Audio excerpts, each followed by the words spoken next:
nti lunaku lwa byafaayo ggwanga Uganda nga tugeza kubanga twetegereza munnange abagwanyiza entebe y'okulembeze bw'eggwanga Uganda nga beesimbawo. Lwaki ndwise lwa byafaayo not because nti rubangawo but because bw'otunuulira okuva mu mwaka 1996 katutandikiraawo mu byakalulu ka Uganda tujja kutwala mu gya 62 ate simanya mu k'ekinana katujjeno mu 96 nti abantu bonna abazze nga beesimbawo basajja abaliko mu byobufuzi okuva myaka gya 60 basiimoogerere basajja abayitako mu nsiko nga bannamagye bati buhabuurwa bwe tuzze mu 20 era babeesige nga bonna basajja balwanyi bwe tuzze 2016 2016 bonna nga bannabyabufuzi naye tuzze mu mwaka 2020 tulaba basajja bavudde mu ghetto bano tebavudde mu byabufuzi ebyemabegedda tebavudde mu magye wabula munnange babadde basajja nga ba muziki era nga bagamba tugenda busaabala naki nga bakwata mic ne bakangaza ne bakankanya ekisaawe kati olwaleero bavudde mu kankanya ekisaawe basunda ggwanga. Thank you very much. Fellow Ugandans here in Uganda and everywhere else in the world, I bring you revolutionary greetings wherever you are, and I thank you for the massive support that you have given to us for these past 3 years, which have been years full of challenges. I take this opportunity to also announce that what we are witnessing right now is the launch of a very critical phase in our struggle to liberate ourselves from a dictatorship which has crippled our country for almost 4 decades. A dictatorship which has strangled our economy with a massive corruption, patronage, high cost of living, a sick healthcare system, a broken down healthcare system, etc., etc.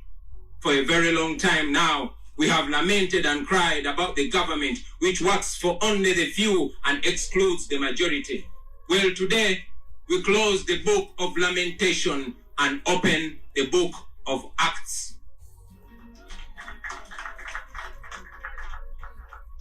It is time for action, action that will put an end to the injustices, the oppression, and the impunity in our beautiful country, Uganda. Countrymen and women, I come before you not as the most qualified, not as the most experienced, but I come before you as the most committed to lead this liberation, to lead the people of Uganda out of slavery. Countrymen and women, for the last 58 years, our nation has suffered. So many problems have befallen our nation, but key among them has been dictatorships.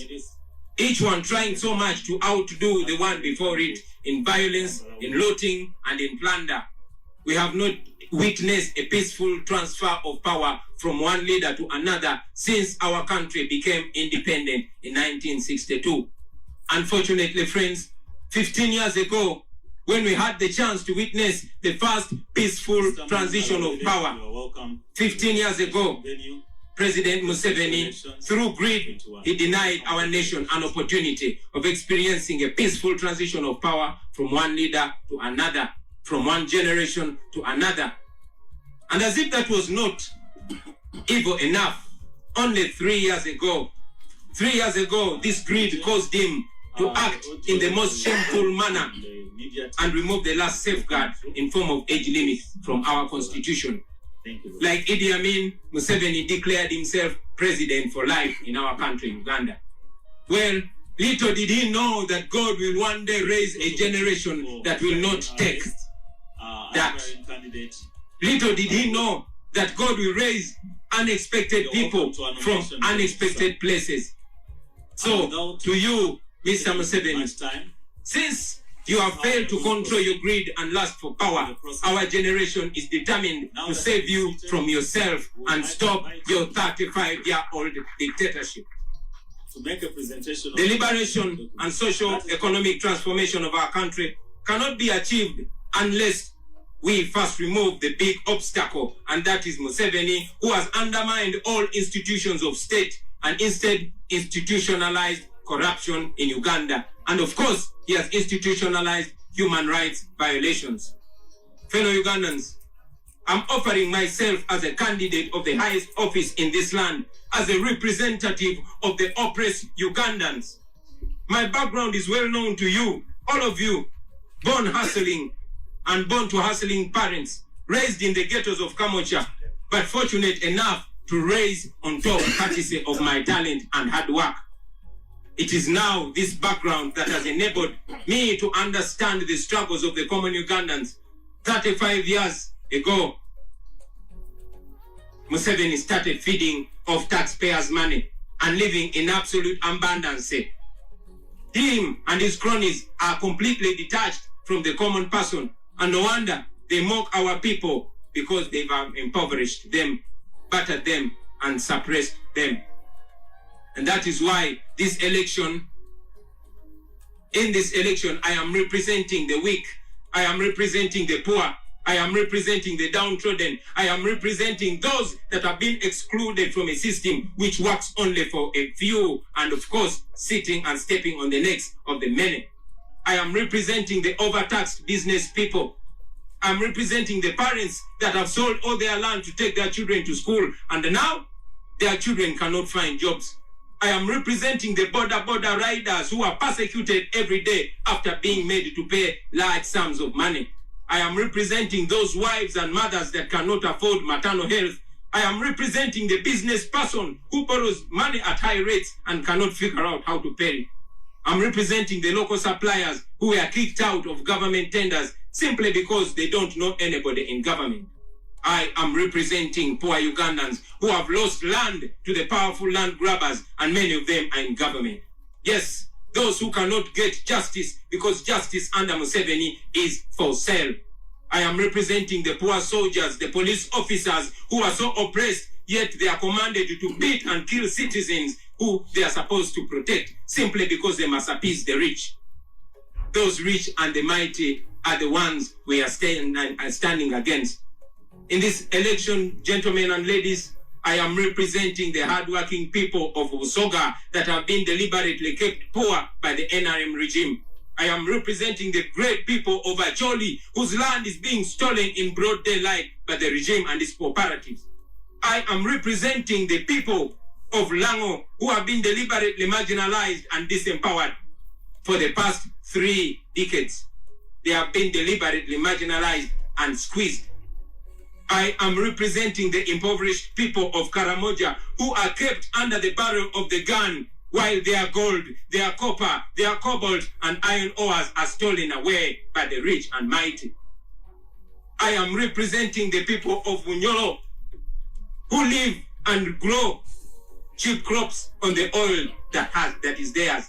Yes, their oil has been kept in the dark because they are looked at as they don't have a right to know what is happening in their land. I am representing the people of Bugishu, whose past glory has been shattered by the present regime. Their cooperatives, which kept them rich and productive, were destroyed by the regime. I am representing the people of Chigezi, who work so hard to earn little. I am representing the people of Bukedi, who have been turned into beggars on their own land. Presenting the people of Uganda, whose land has been grabbed and they are left poor. They are made beggars. They are made slaves on the land of their grandfathers. I am representing all the people of Uganda, ladies and gentlemen. Representing the people of Toro, the people of Rwenzori, who live in constant fear because of the brutal regime. Those who are battered in 2018, whose wounds are still fresh in the minds. I represent them. I represent the youth who are very hardworking, and yet they have no way to break through the yoke of oppression. The youth that work so hard but don't have the means of production. They don't have no land, they don't have no capital, and they have limited or no opportunities. These are the people I am representing. I am representing this section, the vast majority who are oppressed, yearning for freedom. I'm representing the journalists who cannot even peacefully practice their work without being harassed and beaten by the regime. I am representing the health workers who are paid peanuts for doing incredible work. I am representing my mother, who was a nurse, who had 10 children and who died a miserable life because when she got an accident and put in Molago casualty, she had to stay there an hour in a hospital she served for more than 20 years. I am here to speak for her, even though she cannot speak no more. these are the people that I'm representing. Fellow Ugandans, I present myself to you as a servant, not as a boss. While our detailed plan of action towards our new Uganda will be presented to you through our manifesto, allow me very briefly, because we don't have time, to state just a few things that we will run based on. Most importantly, I want you, the people of Uganda, to know that we are going to run a people-centered government which focuses on these areas. Our agenda, first and foremost, is freedom. We want to ensure that all Ugandans, regardless of who they are, of where they come from, are free in their country.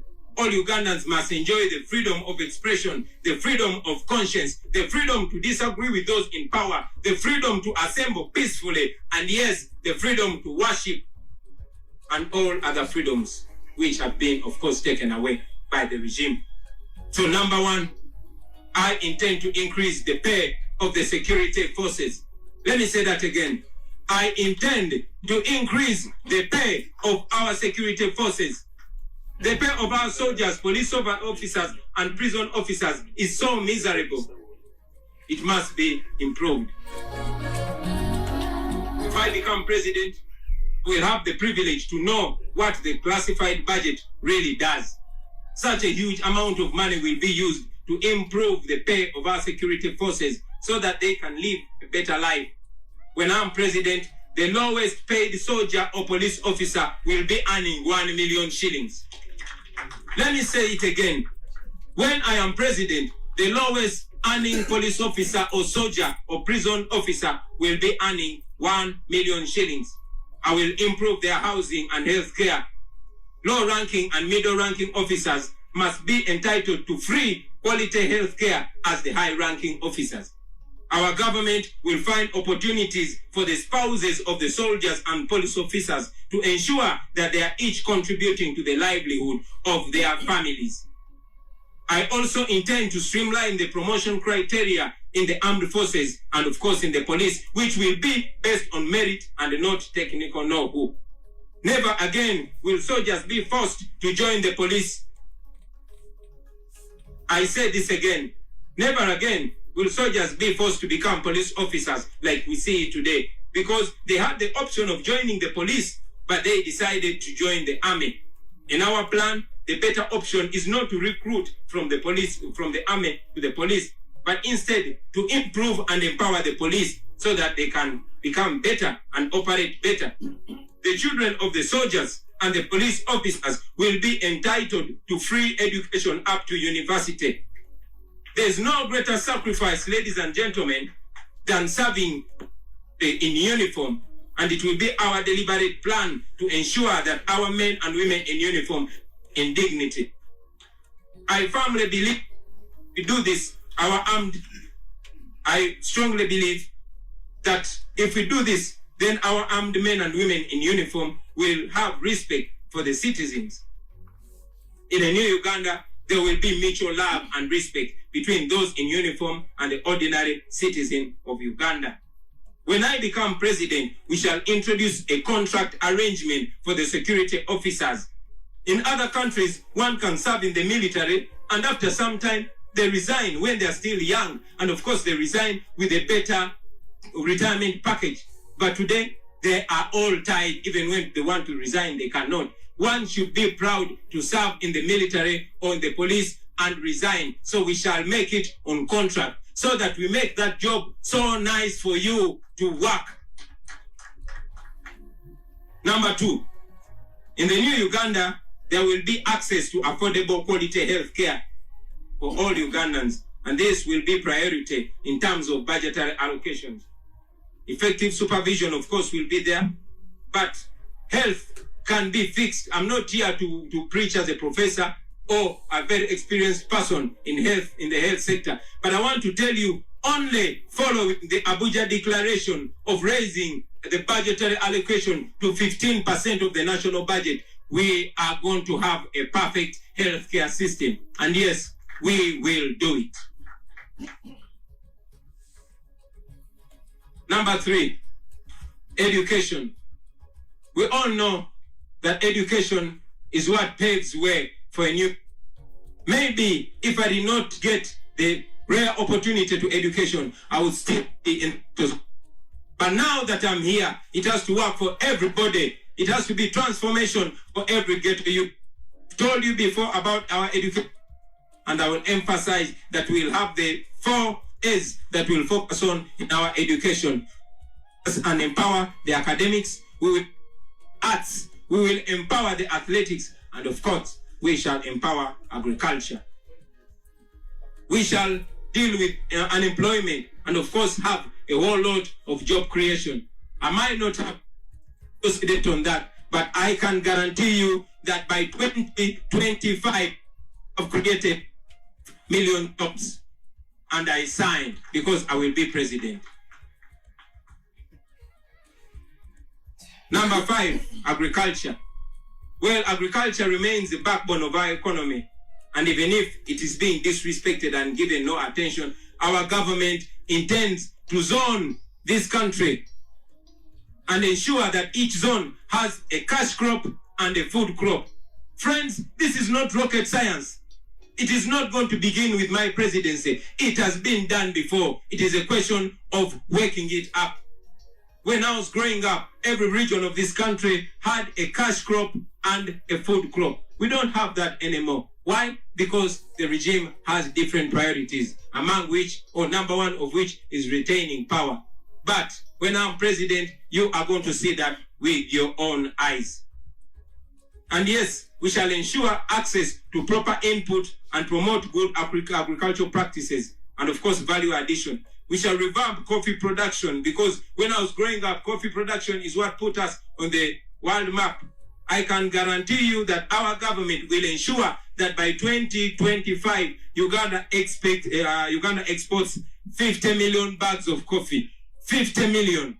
And I sign because I will be president. Science and technology. I cannot talk so much about this, friends. Many of you are members of my generation, and you know how this is going to revamp our country. Our government will focus on promotion of science and technology as a catalyst for economic growth and development. This is going to be done through allocation of funds to schools that are specifically majoring in that. And of course, we shall establish innovation hubs in every sub-region of Uganda. Our school-going children should receive world-class ICT, because I believe that we Ugandans, we are first world brains stuck in a third world country. And yes, Uganda is not a third world country. It is only our leaders that are third world leaders. Now, you got a first world leader. Let's go for that. Number 7, access to water and electricity. Friends, the vast majority of Ugandans have no access to clean water. But our government is going to ensure that every household in Uganda has access to clean water. In terms of power supply, we shall ensure that more households are connected to the power grid. However, we shall also pursue a deliberate policy of ensuring that households in rural areas have access to solar power. This can be done, and this will be done. Fellow Ugandans, there are many other things that we plan to do for this nation, some of which are put in our manifesto. This regime has destroyed many, many dreams of Ugandans. But today, I want to say to you, please dare to dream again. Please dare to hope again. Friends, dare to believe again. Our nation has been reduced into a laughing stock among nations. But once again, we shall rise to be the true pearl of Africa that we have been known for. Nothing can defeat people united, especially if we are united by conviction. A people united can never be defeated. A people united can never be defeated. A people united can never be defeated. A people united can never be defeated. Yes, and also I want you to know that nothing can stop an idea whose time has come. Our story as NUP and as People Power, and also my individual story, friends, is a story of commitment, resilience, and never giving up. It is an example that challenges only strengthen the prepared. Let us come together under the umbrella of a new Uganda. And yes, march together, all of us, men and women, young and old, rich and poor, towards that new Uganda. As I conclude, I want you to know that we are aware that Museveni prides himself in his record of rigging elections. And of course, that the Electoral Commission has always been helping him in achieving that. Well, today, let me send a message to him and Mr. Ebyafaayo. Just like I've just told him in his face, I will tell him again publicly that it is in your best interest not to mess with the people of Uganda. I said this again, Mr. Museveni and Mr. Ebyafaayo, it is in your best interest not to mess with the people of Uganda. Because if you do so, you know the cost will be high. So finally, to all the Ugandans out there in Uganda and abroad, we rally you not to treat this as an ordinary election, but as a revolutionary election. The stakes are high. The transition is in our face. Freedom is staring us in the face. Let it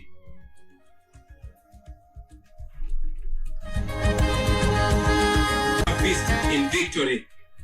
Because this is the time, ladies and gentlemen. Kati tusimbudde. I say kati tusimbudde. This is it. This is a battle between the past and the future. I say this again, this is a battle between the past and the future, between the old and the new, between slavery and freedom. This is the defining moment. So, I want you to know, Ugandans, that power is in your hands. And it is this time where you choose to trust that power in a person that you decide. This is a mission to freedom. I say this again. This is a mission to freedom, not a mere election. We are removing a dictator. Say that after me. We are removing a dictator, and we are doing this peacefully and constitutionally and legally, because we know that our laws provide for that. If we were born and there was no constitution in Uganda, we would bow to slavery. But when I read the constitution, it guarantees all this. When I remember what President Museveni said when he was my age, he said, what do you do when a regime has closed all avenues of peaceful change? Well, we have an avenue of peaceful change, and we know the world is watching us. We are going to be free. I say we are going to be free. And now, very, very, very, very finally, I want to pay tribute to all the people that have been struggling, those that came before us, those that have lived before us. We are alive to the fact that we stand on your shoulders. We are alive to the fact that you inspired us to see the truth. And we call all upon you to stand by that truth. I want to respect Dr. Paulo Kawanga Semogerere. I want to respect Dr. Kizza Besigye. I want to respect Dr. Miriam Matembe and all other leaders who have paid the price in different ways. And of course, I want to salute all the comrades that have been murdered in cold blood in our pursuit for freedom. We stand by you. Your blood is still watering the tree of freedom. And I can guarantee you, comrades, wherever you lie, that we shall be free or we shall die trying to be free. I thank you for God and my country. Ebyafaayo kirizagana omugagga agambye bannamawulire Abdulsalam Kalole wesekered akadde kaweddeyo naye njagala kutegeeza bano abawuliriza nti tiimu eyakoze speech ya Kyagulanyi njikakasizza oba njijjiddeko enkofiira okiriza because one ekyo tekiba kumunyoomola naye kabeere President Museveni kabeere Obama tabeera yekka nti nze neekoledde speech wabula wabaawo tiimu ekoze ekyo nga naye yabaagikulira tiimu yonna njagikutwaliza wamu nti yonna eyakoze speech eyo yigiddeko enkofiira nze nkusiibudde.